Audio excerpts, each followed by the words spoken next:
Chromosomes. Little strands of nucleic acids and proteins are the fundamental genetic instructions that tell us who we are at birth.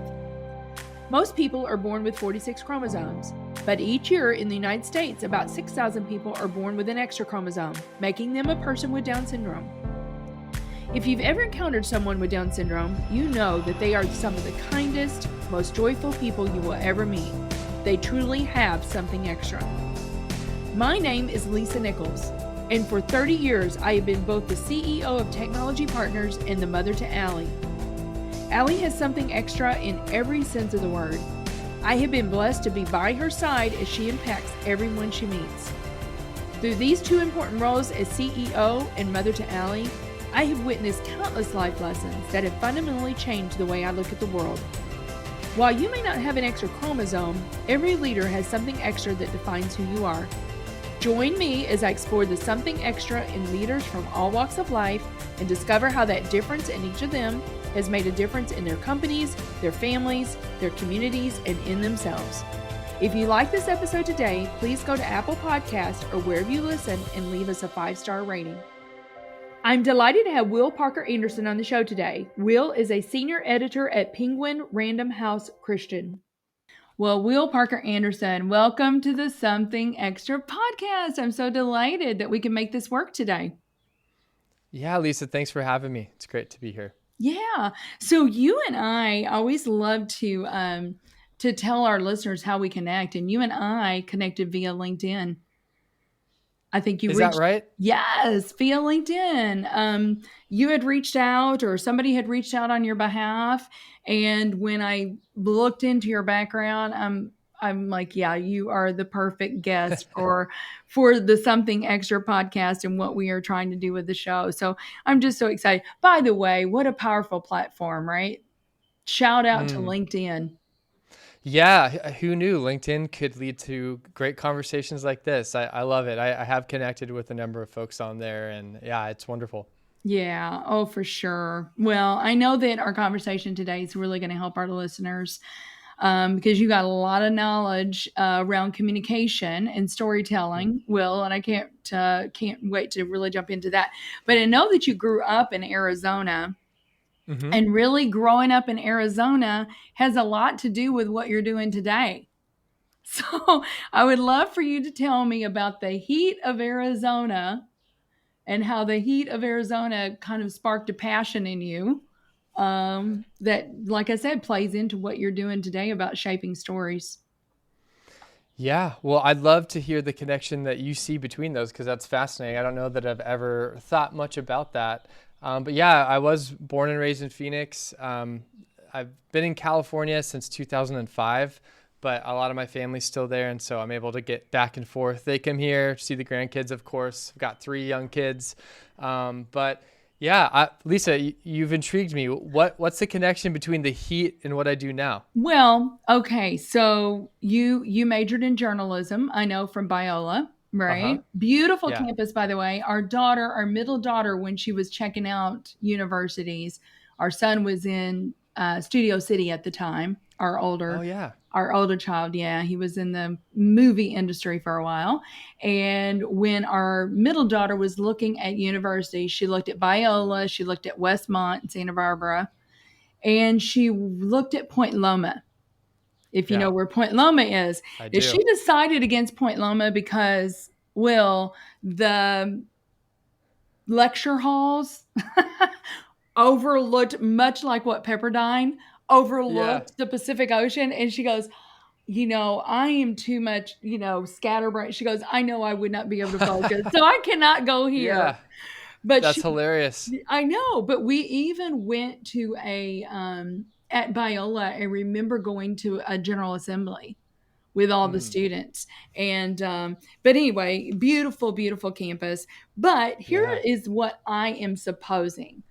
The heat of Arizona maybe, would cause you to be inside a little bit more than you would be otherwise. Right. And then so you're having to figure out, okay, what am I going to do? And you probably, I would love to hear the story. I mean, when did you really start having this love for words and for storytelling that would make you want to major in journalism? Yeah, I love that.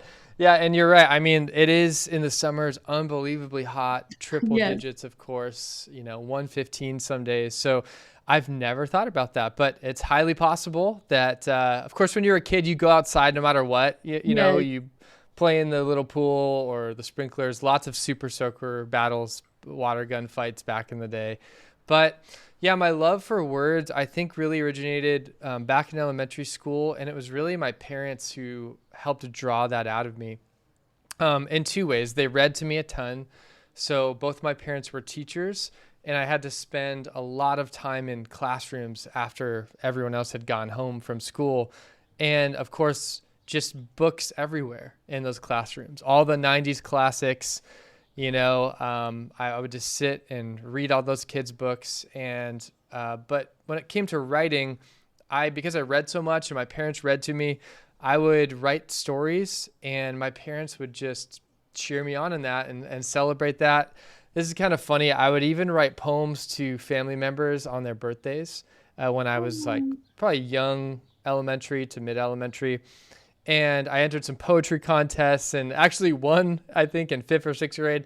And so looking back, it feels silly. Like, what was this elementary kid doing writing stories? But actually, I think our passions and the trajectory of our lives is rooted in those early years. And so, because I have three kids of my own, knowing how much the adults in my life nourished those gifts, and if we're honest, nourished them before they were anything to write home about, but just saw a seed of potential and wanted to cultivate and nurture that.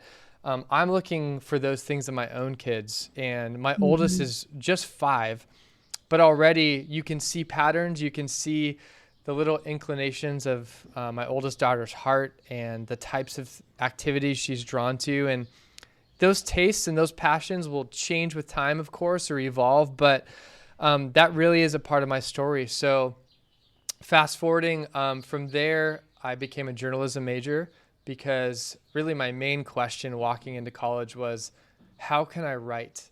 And I maybe thought a little about being an English major, but ultimately went the journalism route.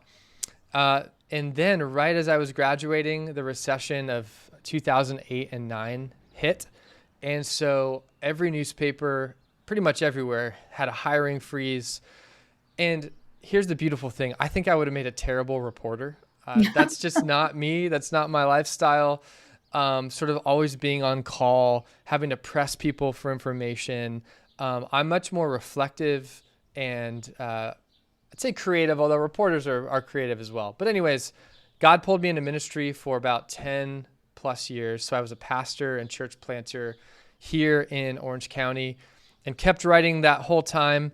But there was just this point where as a church planter, I needed supplemental income. So I was writing and editing on the side, and that just started snowballing. And I was getting more and more requests until finally a door opened up at Penguin Random House. And I'm now at Waterbrook and Multnomah, which is a Christian imprint. We actually just created a new division called Penguin Random House Christian. And so we publish mostly adult nonfiction and also do some kids' books. But I am thoroughly in the world of words and Yeah. really passionate about the impact that writing can make. And who knew that in our digital age, books would still be something that they're not hanging on by a thread. They're doing quite well. Mm-hmm. Whether audio books, physical books that people are still reading, the industry is alive and well. And I think that too, when we have so many other options, speaks to the power of the written word and even the spoken word. Right. Well, you can probably tell behind me, I'm a lover of books too. Yeah. And in fact, what you don't see is I have a whole wall over on this side that is filled with books as well. And we've got books and boxes. Oh my goodness. I remember Will, my husband, and I, we met in church when we were 3 and 5 and grew up together. Went, Wow.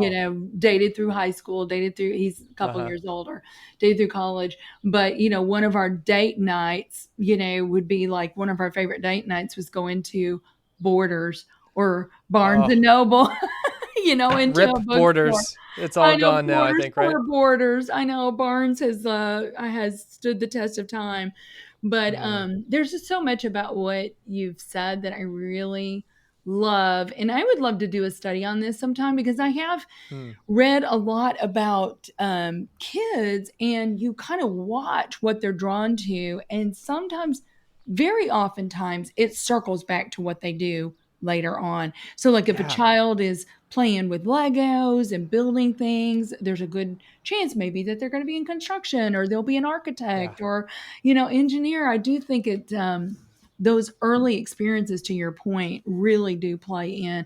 And I just love the fact that your parents were cognizant of Mm-hmm. your passions, right? And nurtured those. And I Yeah. think it's just really important because it probably gave you the confidence. If they hadn't have done that, then maybe you would have questioned, but I think it probably gave you the confidence to keep going and exploring what God had for you in that. So there's a lot about Absolutely. what you said that I just love. My parents, it's Yeah. funny, when I was 7 years old, they gave me a little blue typewriter. And Mm. I can remember, see, I'm a lot older than you are. You probably don't even remember what a typewriter is. Will, We, believe it or not, we had one in my house. you I used did? to hammer Okay. away on that thing. Yeah. Yeah. And I would just sit there and try to come up with stories, and and I love writing to this day. So I do think that those early things really do make a big difference. Well, now listen, you have had the opportunity to work with some authors, some of my favorite authors and projects. Jordan Rayner, I think you've done a little bit with Jordan. I love Jordan Rayner. I love Redeeming Your Time is one of my favorite books that he's written. And then he wrote the children's book, The Creator in You.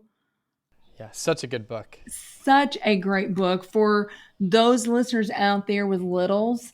Highly recommend getting that book, Yeah. The Creator The Royal Within in You. You as well. That's Oh, The such a, I Royal. think See, that's I've his not new, read that one. yeah, that one's a picture of heaven. Basically, it's the sacredness of secular work, which is his adult book, um, Mm-hmm. translated for kids, and the illustrations, everything. We're doing like a promo for Jordan right now because we're all big fans. But yeah, really excited to be partnering with Jordan for That's sure. that's Yeah. awesome. And then you've had the opportunity, I'm not really sure what your role was there, Will, but you've had the opportunity to work on The Chosen, which is like one of our family's favorite series. Just incredible. Yeah.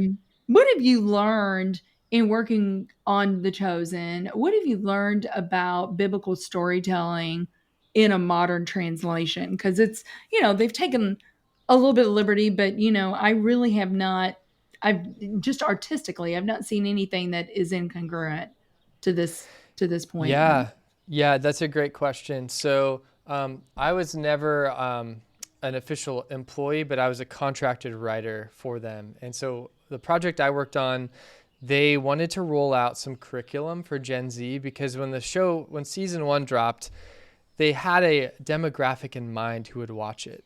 And what they were surprised to learn is that actually Gen Z was really interested. Like if you could get Gen Z to watch The Chosen, they were all in, like really, really captivated. And they actually created a documentary where they had, I think it was 8 or 10 Gen Z, young adults watch the first season, and then they just recorded the whole experience. So anyways, what I did was they wanted to create a discussion curriculum for Gen Z based on the show. And so we would get assigned episodes of the show, and then we would write these discussion guides and questions that were intended to spark conversation about Jesus. And so, one of my good friends does a lot of fundraising for the show. So I also have kind of a window there. But in terms of my experience, I think what I learned is number one, that the film industry moves at an insane pace. And it is Yes. no joke. It's like a hurricane of activity. And even doing this one project with them, I got to experience that. But yeah, I would say they're so intentional about everything they do. And so even the curriculum that I had the privilege of writing, we went through multiple rounds of edits and just kept asking again and again, is this clear? Have we removed all of the Christianese or the words that people newer to faith may not understand. And I think that discipline really captures what the show's trying to do. It's walking such a fine line between wanting to be biblically accurate, cinematically captivating, welcoming to those who are outside the faith or curious about the faith.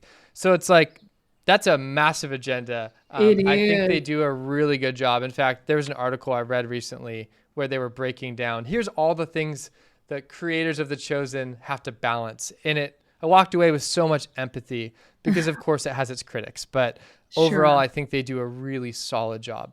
Yes, I could not agree more. It is, and you use the word captivating, cinematically captivating, and it certainly is that. So we 100%. love it. We love it, and we kind of hang on. Oh, when's the next episode coming out? So, well, let me ask you this. I mean, you see a lot of manuscripts and stuff, Will, in your work. I mean, what do you believe makes a manuscript go from good to great, in your opinion?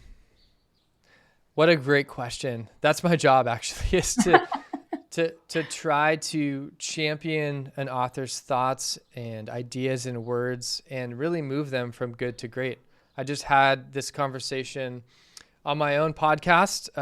It's called The Writer's Circle, but this literary agent was saying, with the time allotted to create a book, like from the time that the manuscript is turned in to the time the book comes out, you can't take a mediocre manuscript and make it amazing. You can take a mediocre manuscript and make it good, or if you receive a good manuscript, you can make it amazing.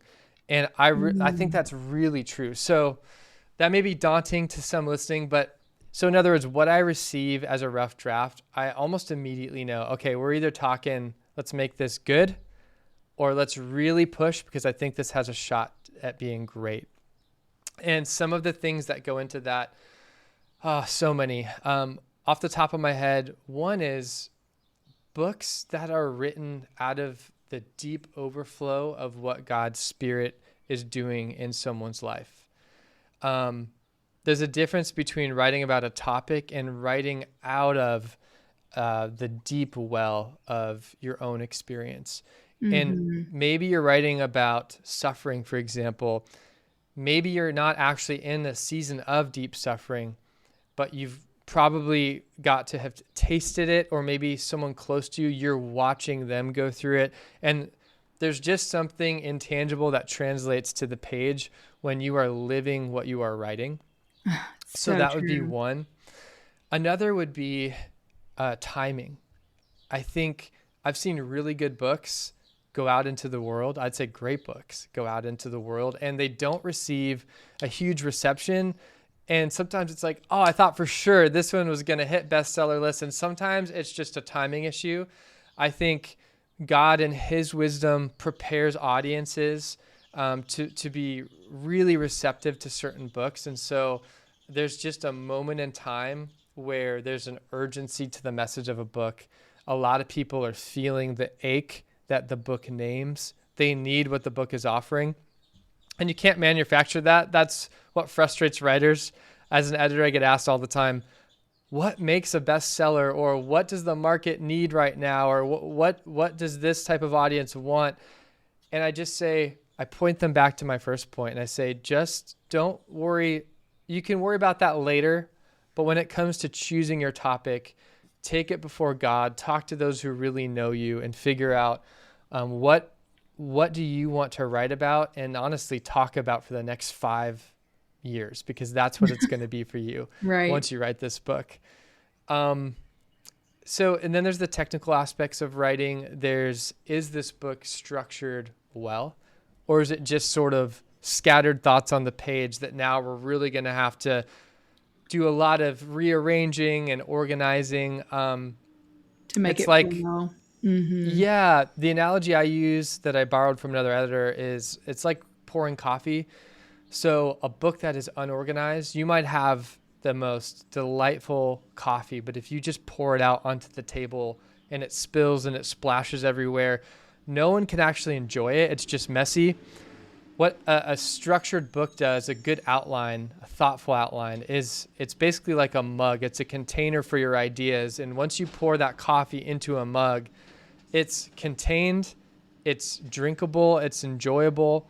And so that's what a well-structured book does. It takes good ideas and it puts them in people's hands so that they can digest them and enjoy them, rather than, just kind of spraying them with all these ideas that you have. Right.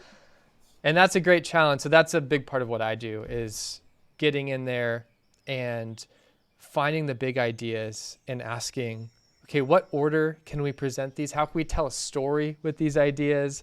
And contrary to popular belief, an editor, in my case, I'm a developmental editor.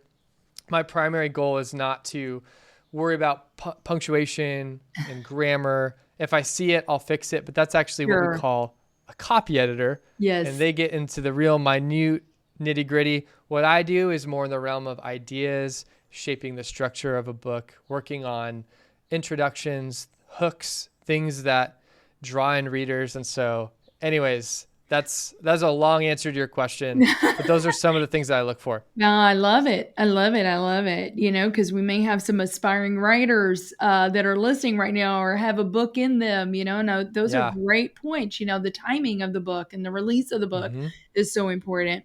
Tell me more, and you've already mentioned it, the writer circle. So I know Yeah. there's a newsletter. I know there's a podcast. It really helps writers sharpen their skills. What inspired you, Will, to start this community? And do you have any memorable successes that you've seen from, curating this community for aspiring writers and Mm-hmm. writers? Yeah, absolutely. So in my day job as an editor, I mainly work with published authors who have they've built some kind of a platform, they've landed book deals. I do work with first-time authors as well, but the majority of them have already established themselves. Mm-hmm. And I love to teach. I think that's one of the things that God has called me to do. So not just to edit, but to help coach and train writers. And being an editor, you get a lot of emails and people asking, how does publishing work? The very things we're talking about, what would make my book idea better? And I really have a heart to train writers who are just still figuring it out, to sort of demystify publishing, to share, whatever insider knowledge that I'm learning. And that's how I view it. I'm just sharing things as I'm learning them, that may Right. be helpful to them. And it's been a complete joy. I think it's called the Writer's Circle. I have a podcast where I interview authors, literary agents, marketers.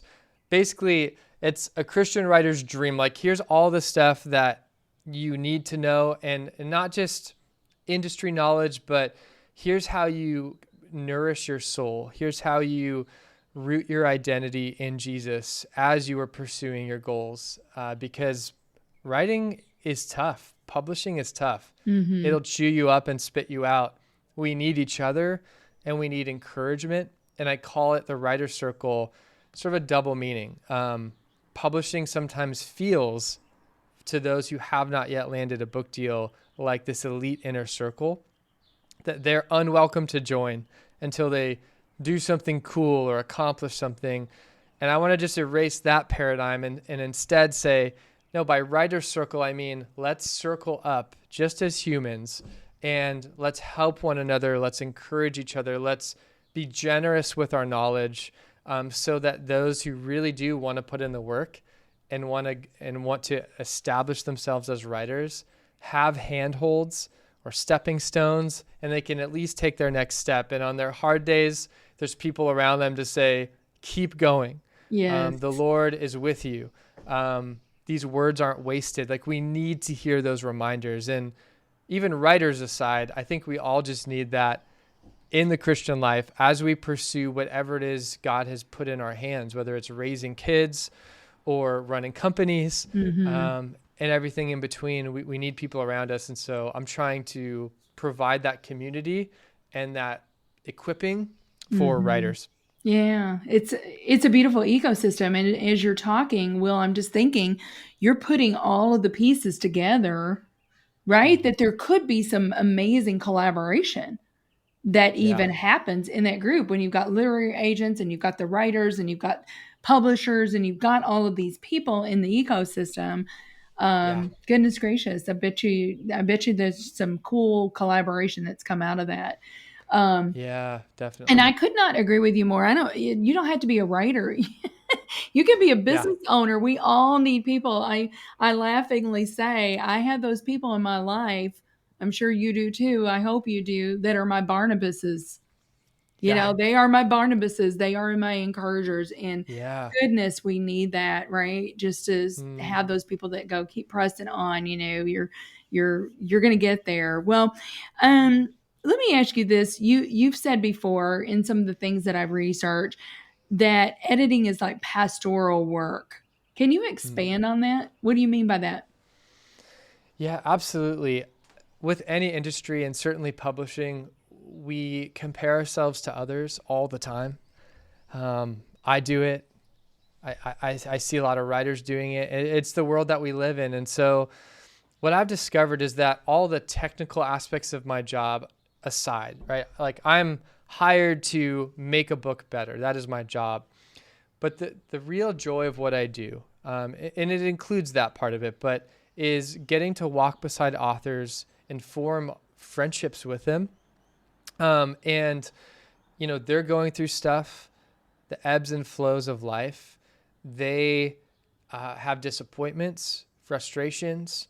And so just getting to be a constant presence. And at the particular publisher I work for, I'm actually with my authors from step A all the way to step Z. So from the moment we first start working on the book through all of their marketing meetings, their pre-launch, their launch phase, all the way until they release it.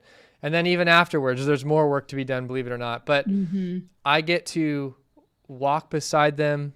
I love praying for my authors and with them. I do that quite often. Um, and they don't just need someone with expertise. They need to be seen. They need encouragement. They need someone that's safe to process with. And, publishing moves quick. And so there's a lot of, it's a team, a massive team that works on one book. But Mm-hmm. I get to be their point person. I get to be, like I said, their safe place. I love And that. so because I was a pastor for so long, it's just in my DNA, honestly.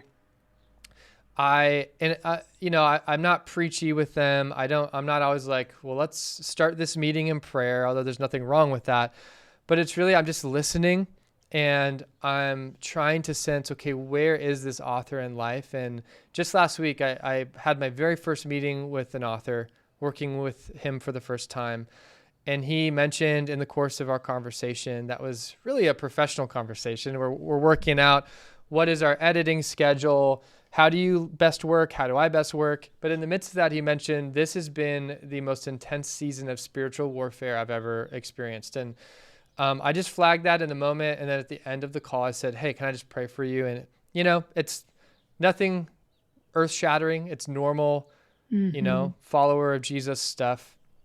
But I think some folks would be surprised to know that even in Christian publishing, there's just so much to do.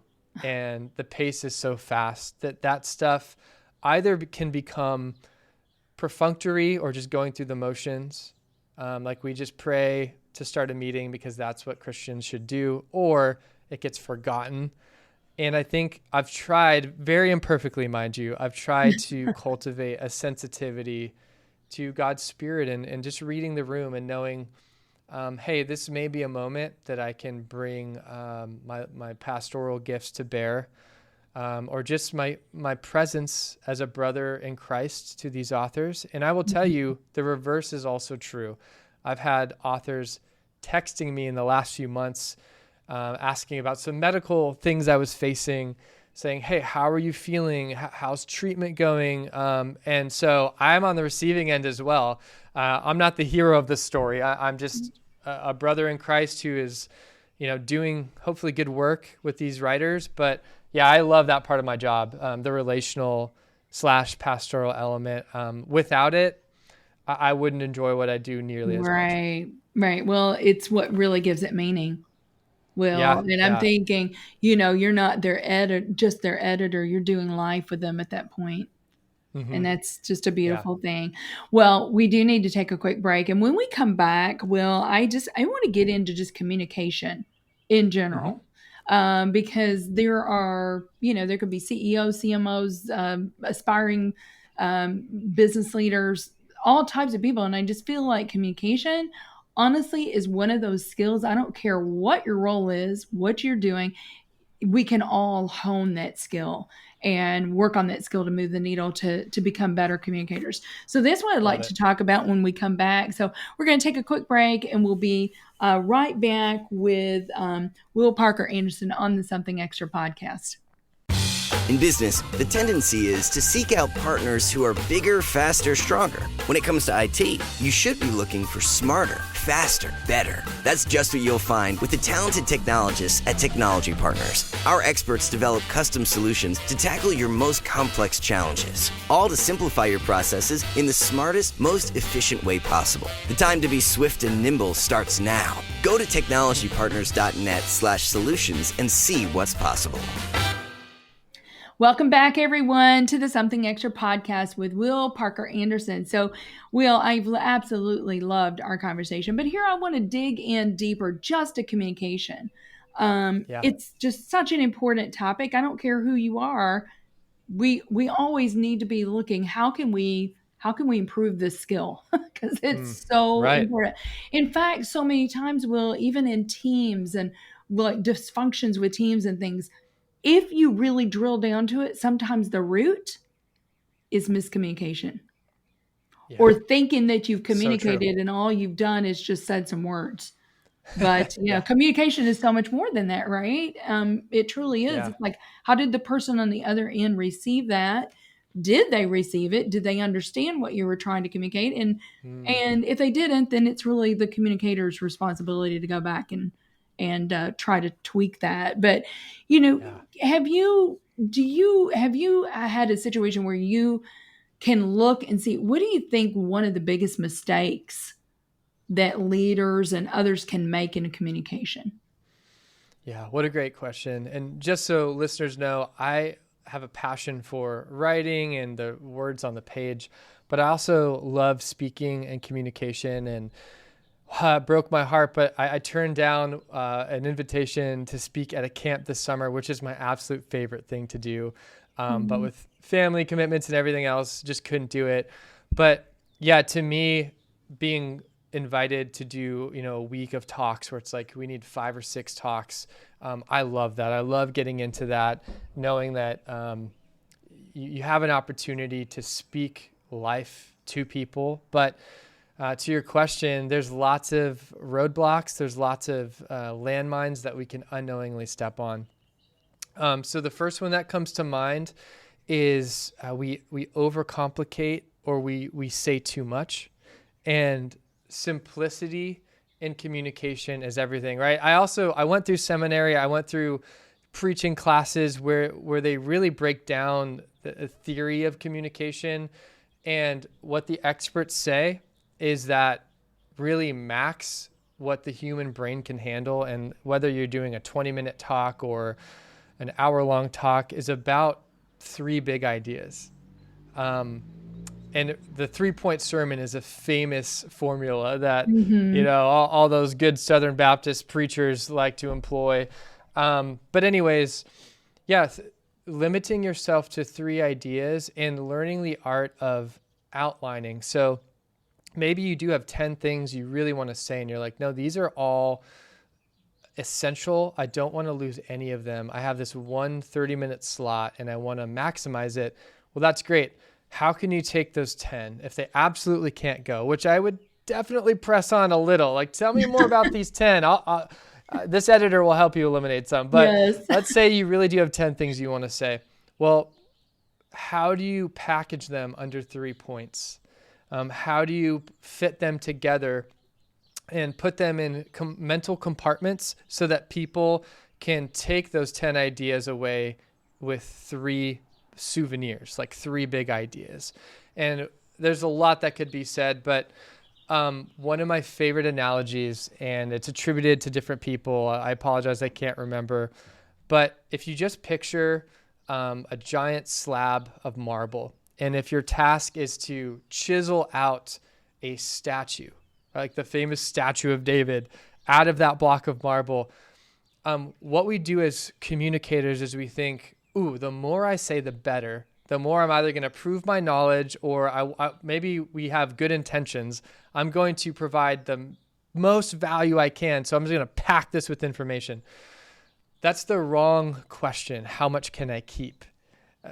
Master communicators ask the opposite question. How much can I eliminate? And so it's like you're carving out a statue from a block of marble. Your job is not done. You don't have that final statue until you have chiseled away absolutely everything that can go, until all that is left is your masterpiece or the core of your idea. And so I say simplicity. That's the principle. The actionable piece there is to become a ruthless eliminator and to really not hold back. And actually, it's like spring cleaning, the relief you feel as you're donating or giving away things that you don't need. You got to shed those ideas. And once a communicator learns to travel lightly and they see the impact that simplicity has on their audience, it becomes addictive. And pretty soon you're like, you feel this relief because you don't have to say it all. You don't feel less than. You don't feel like you need to impress.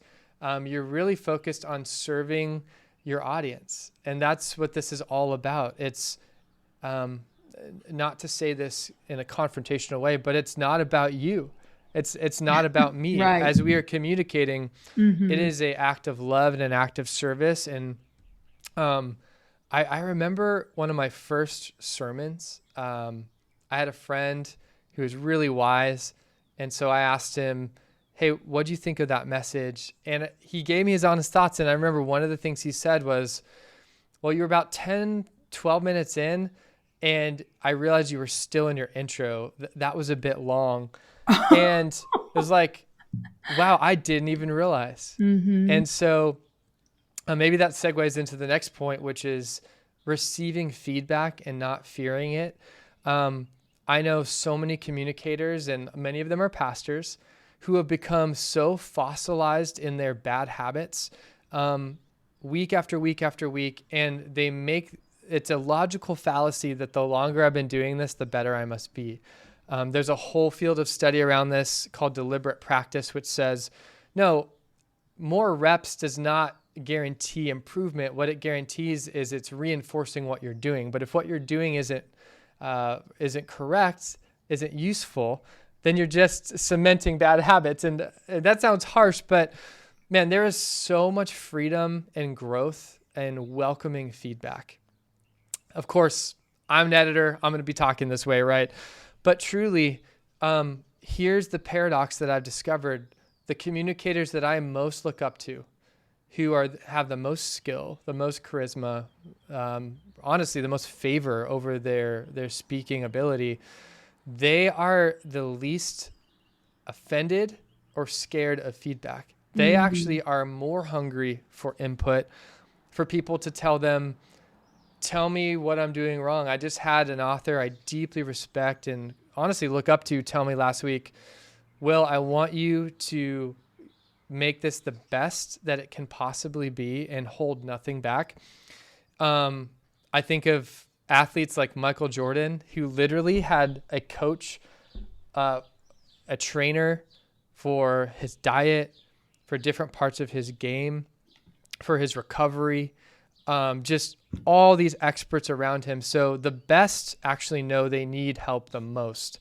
And it's our insecurity, our imposter syndrome that says, no, I got this. I've been doing this for a while. I don't need help. And so I would just encourage people to ask the question, if you're a communicator, when was the last time you welcomed someone who you deeply respect, who has knowledge and wisdom, to just critique your communication and to help you find ways to improve? What you'll find is it increases your confidence. That initial sting is hard to hear, but on the other side of that, it's knowing some of your blind spots, and it becomes such a rewarding process. Wow. That was just gold. Will, that was just gold. I mean, you just said blind spots. How do you identify? You're blind to it. You have to have you a can't. mirror. You can't, right? Yeah. You got to have that mirror. And I always say that feedback is a gift. It truly, truly is. And so, but I think about, okay, what does it take though to receive the feedback? It takes humility. Yeah. It takes a willingness to be vulnerable, to say, hey, I realize I am not the smartest person in the room. And that often boils down to a pride thing, right? It really does. And pride, as we know, is very dangerous. There's just so much. Goodness gracious, we could do a whole podcast. I could just keep asking you questions along this line. But yeah, real quick too, because not all feedback is created equal, and some have maybe received unkind, untrue, or unhelpful feedback. And I totally get that. And so yes, I've been on the receiving end of some really harsh words that have echoed in my mind for years, even though I know it wasn't fair. So there's 4, and this will be super quick, but there's 4 questions that I've thought through in evaluating feedback that helps you parse that out. And hopefully we all have someone readily in mind that can offer thoughtful, tactful, challenging feedback. But the 4 questions are, is it trustworthy? We have to lean on relationships. If you don't know a person at all giving feedback, you got to be really careful how much you listen to. yes, The second question is it specific? So rather than that was a bad talk, that's general and fuzzy and doesn't help you. Is it specific? In other words, like my friend, hey, your intro specifically was 10 minutes. It should have probably been 3 or 4 minutes with the time you had. The third question is it true? Sometimes the feedback that hurts the most or isn't super helpful still has a shred of truth. And so it's learning to parse out, okay, is this actually true? Or if it's partly true, what is the part that I can actually hold on to and then leave the rest behind me? And then number 4, the last question, is it actionable? Is this feedback something that I can actually take and do something with? So going back to my example, absolutely. The next time I preached, you better believe my intro was was much it's shorter. probably still like 6 or 7 minutes if I'm being real, but it put it on my radar, and then I could actually do something with it because it was specific. So anyways, just wanted to throw that in there too, because that's going to help see our those. listeners. Yeah, I see those people who have been burned before by harshness. Absolutely. And to your point, if you allow that in without asking those questions and having that discernment, that stuff can echo, right? And it can be damaging and limit you. Yeah. So no, that's really great. I have just a couple more questions, and then we're going to talk about something extra. You wrote a post that I read lately. I would really highly encourage our listeners, go follow Will. I mean, he's very active on LinkedIn. He's writing great posts. Connect with him. Because I think what he's putting out there is going to really help you. But you wrote a post that I read about engaging your kids in scripture over the summer. And it was really a powerful post. You're like, we can do all these things, but why not take this time to really get them ingratiated more into scripture? I think you've got 3 kids of your own. You already mentioned that, Callie, Hayden, and what's the baby? Our youngest is Adley. Oh, I love that name, Adley. Yeah. Callie, Hayden, and Adley. Can you share an idea with them? How can they, what can they do if this is important to a listener?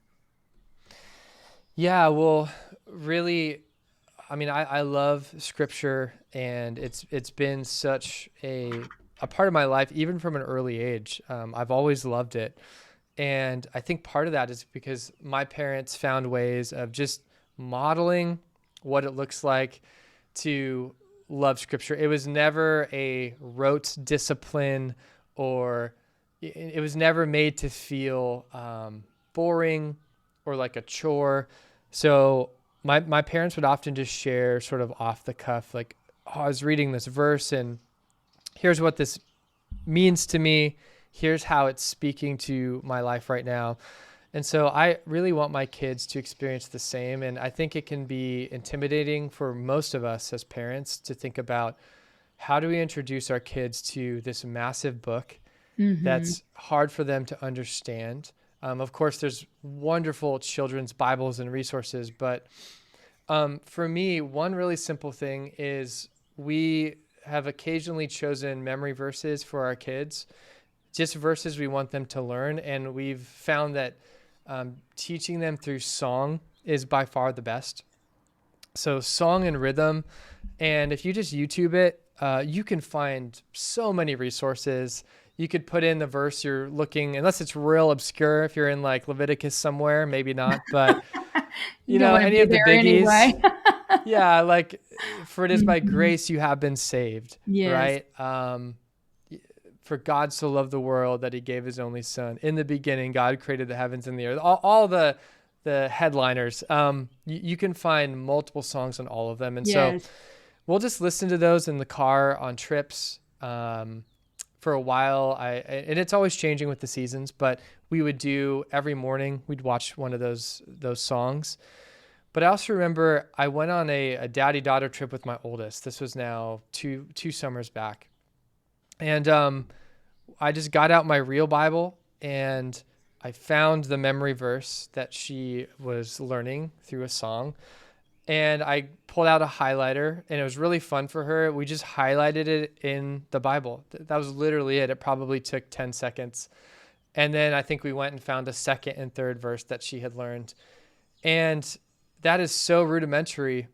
It may sound boring on the surface, but she really enjoyed that little activity. It made her feel special. It was like her getting to do something in daddy's big Bible. And right. I think we put too much pressure on ourselves that somehow we have to be these master Bible teachers or have this robust curriculum. Honestly, even just putting your Bible on the kitchen table and mentioning it, something that simple is where it starts. Hey, do you know what this is? Oh, this is a Bible. Do you know what a Bible is? Well, this is a book that God wrote to us. This is daddy's favorite book. For them to see you opening it, holding it. And part of that may be, putting your smartphone down. They're going to figure out there's Bible apps eventually. They're going to run circles around us technologically. Yes. But yeah, just having a physical Bible around, I think, is a huge win for little kids especially. And then, of course, as they get older, you can start to actually do real studies for them. And I've done that a lot with others in my life. As my kids get older, I'm really excited to start doing that with them. Do the same and to thing have with conversations. them. Yeah, that's so good. Will, I've talked to so many people that'll say, that my grandma's Bible, was always on their coffee table. I mean, there is really something to that.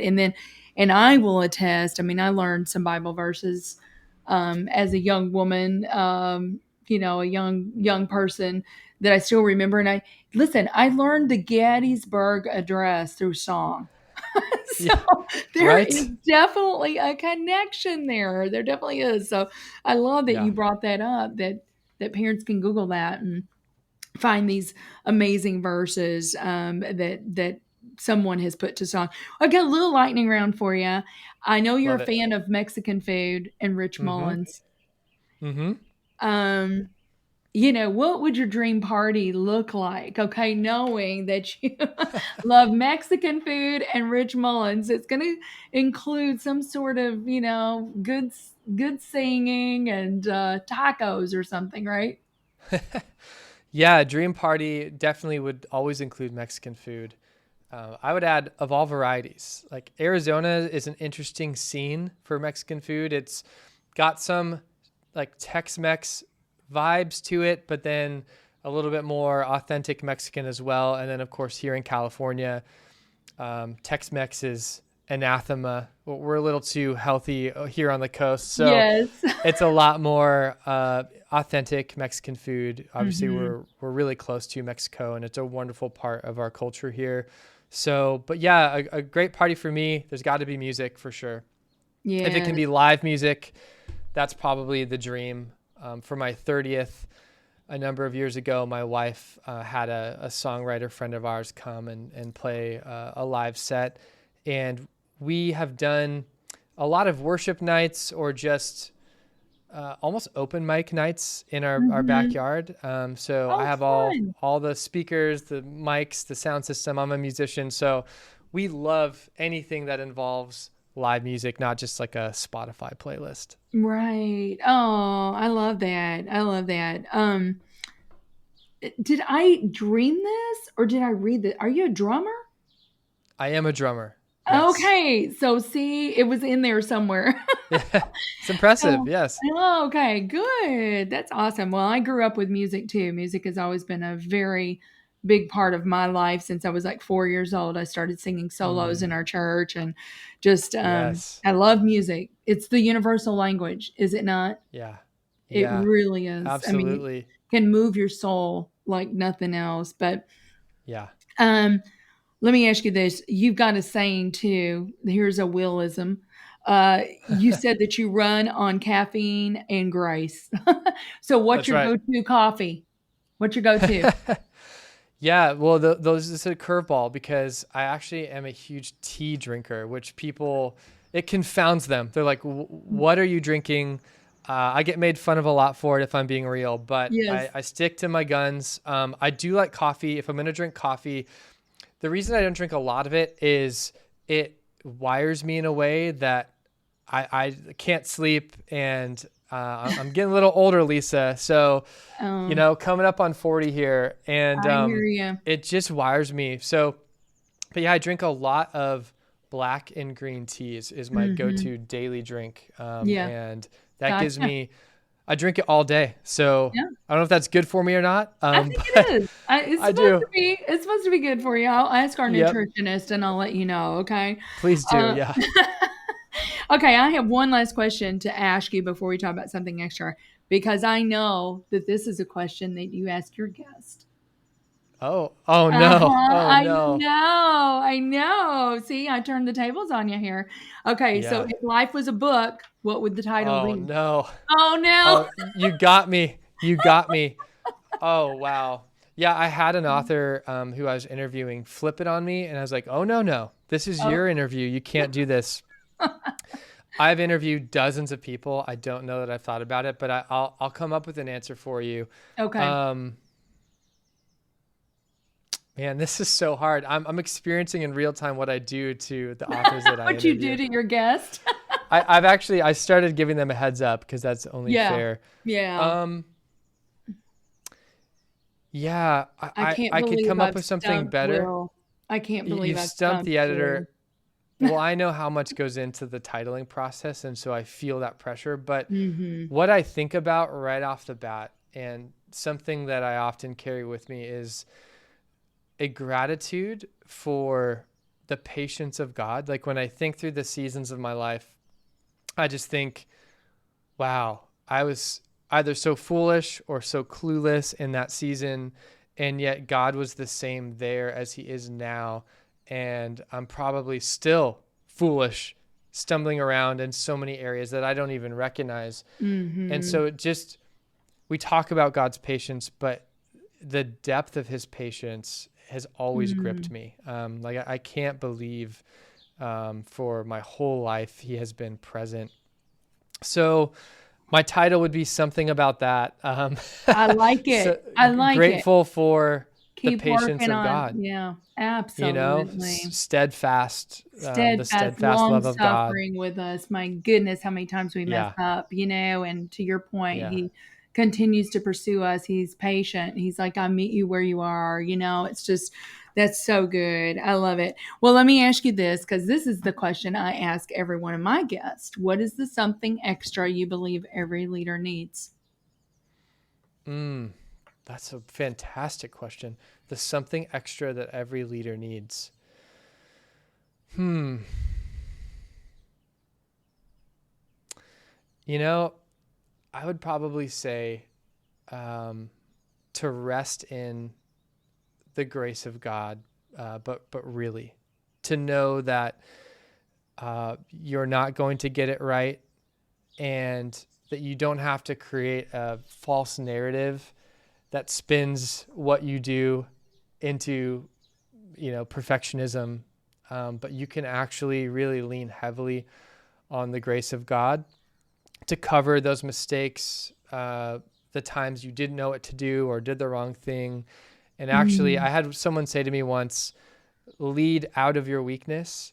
Don't hide it, but put it in the forefront. And that's not to say you overshare or you're just emotionally leaking on those that you lead, or over divulging. But what it means is you are vulnerable and humble, and you're willing to show your need for grace and the confidence you have in that grace of God more than in yourself. And here's the thing, people will exploit that at times, and they will be unfair and hurtful and say things like, oh, well, I knew that you were always ... But for the majority of folks that you're leading, that's going to give them freedom to be real and to know that you are a safe place. And so it's beautiful. Lean on grace and lead out of weakness. Ooh, now there's a book title for you. There it is. There it is. You're welcome to use that one. A book title for you, Will. Well, hey, listen, this has been so much fun. Thank you so much for agreeing to come onto the show. And I just know that everything we've shared here, I mean, I know it's going to help our listeners. I encourage our listeners to reach out to Will and, follow him. And I just know that I've learned a lot today and I've been inspired. So thank you so much for your time. Yeah, of course, Lisa. It's great to be with you. Thank you for listening to today's show. Something Extra with Lisa Nichols is a Technology Partners production. Copyright Technology Partners, Inc. 2019.